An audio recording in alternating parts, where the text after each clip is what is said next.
season wraps up out west. Well, what is going on with Kawhi Leonard? We heard from Jabari Young, who covers the Spurs for the San Antonio Express News, for the most up-to-date rumors on where he is or is not going.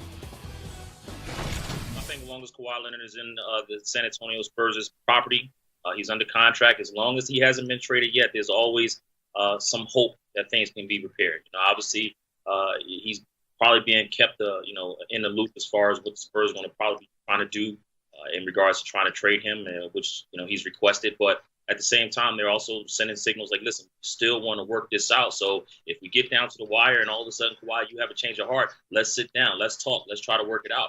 And I think also Kawhi has to also, in his head, he has to be prepared to possibly come back here for another season, because if the Spurs don't find a deal that's good enough for them, they don't pull that trigger. And I don't blame them for not pulling that trigger. It has to be a win-win for both parties. It just can't be a one-sided thing. Kawhi Leonard is under contract. Kawhi Leonard is a superstar player. The Spurs are not going to give him up for anything. And so he has to honor that deal. And I don't think he'll sit out. I know all that, the rumblings have been sitting out. I don't think that's going to happen. So, again, as long as he's in the Spurs program, as long as he hasn't been traded yet, there's always room for things to be worked out, even if it's slim. When training camp comes around, I believe Kawhi Leonard is going to be 100%.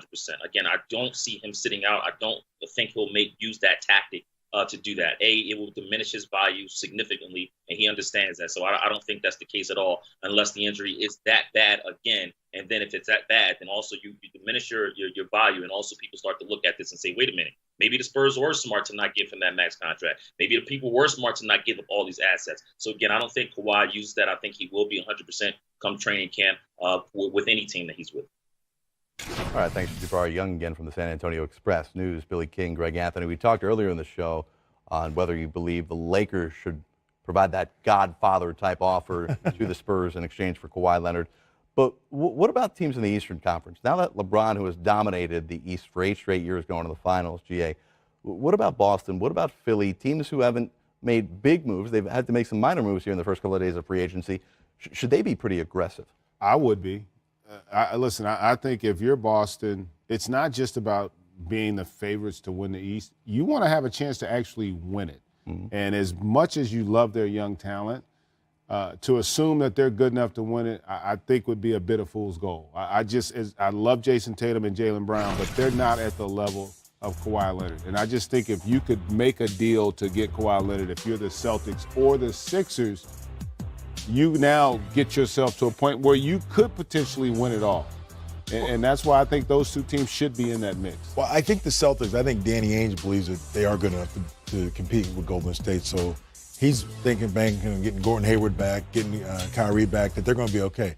I think the Sixers are a team that need that piece. They need Kawhi Leonard to go along with Simmons, to go along with Embiid. So for them, I think it makes much more sense because you add that piece, and Brett Brown coached him, so he knows him, wow. And maybe he stays there, and now you've got those three to go long term. So I think it's more imperative for the Sixers, but I think they can't give away so much, and he leaves and hurts their franchise. So that's one thing I think. There was a report out there, I think, where they're asking 3 first-round picks from the Sixers. And to me, I don't think they do that. So I think that both teams are going to be patient because both of them know that they're on the cusp. Sixers made the second round. Boston thinks we got that far without Kyrie and Gordon Hayward, so we're going to be good. See, I disagree with you on this, though, Billy, because if I'm Boston or Philly, it's just like when you made your deal for LeBron. If I get Kawhi Leonard on that Sixers roster, those first-round picks aren't lottery picks. Yeah. They're late first-round picks. I can withstand that for 3 years. Right. My core, he would be my oldest, best player at 27. Right. My other 2 guys are early 20s. I could live with that deal. And if again, those 3 picks may not ever resort in a player of the caliber, and it won't allow you to compete for a championship today. And I have the same scenario with Boston. Boston has a really, really good team, but with Kawhi and Gordon Hayward, with Kyrie and Gordon Hayward coming back, they're still going to have to shuffle that lineup some. And now they're going to go in with a different mindset. They're going to have the expectation factor over their head. They're not going to be the really good story anymore. And when you have expectations, things change. You see teams differently now. I just think if either of those teams has a chance to pull the trigger, I think you almost have to. I think could be a difference maker. Now, the question is, can you re-sign it? That's the bigger Well, issue. didn't Paul George show us something? Right? Well, yeah, but He was Paul George packed his is Paul bags for the George. Lakers, right. And also, Paul George never said he was going to L.A. That's what all the speculation was. And again, same thing Well, with no, Kawhi I Leonard. mean, I haven't heard. He said he liked it, but I never heard him say, I'm going to L.A.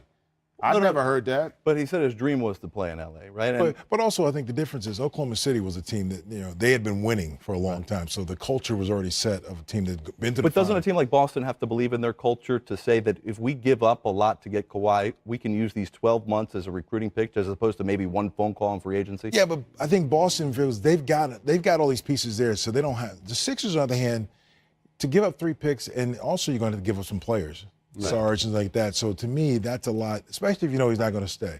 Well, that's the issue. If I got the guarantee that he's going to re-sign, if I'm Philly, I could absolutely make that deal. Well, stay tuned. It's been a busy start to free agency. We 2 may get first-rounders. ourselves Okay, to 2. You give them the Miami time 2021, that Miami pick in there. December There of you go. 17. Well, LeBron James is off to L.A., but what's left behind in Cleveland? Kevin Love is still there. Should Kevin Love be logo? dealt, or should the Cavs bring him back? Did you say the logo's still there?